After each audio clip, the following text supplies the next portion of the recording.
Mga kaibigan, mga kapatid, basahin natin ang sinabi ng Panginoong Hesukristo tungkol sa katuruan, tungkol sa paglilimos.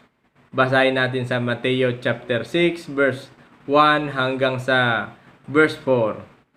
Pag-ingatan ninyong hindi pakitang tao ang pagtupad ninyo sa inyong mga tungkulin sa Diyos. Kapag ganyan ang ginawa ninyo, wala kayong matatamong gantimpala buhat sa inyong Ama na nasa langit.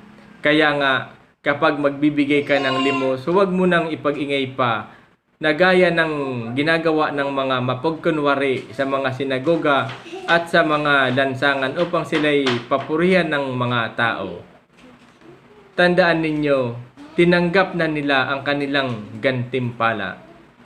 Sa halip, kapag magbibigay ka ng limos, huwag mo nang ipaalam ito maging sa matalik mong kaibigan. Gawin mong lihim ang inyong pagbibigay ng limos at ang inyong Ama na nakakakita ng kabutihang ginagawa mo ng lihim ang siyang magbibigay ng gantimpala sa iyo.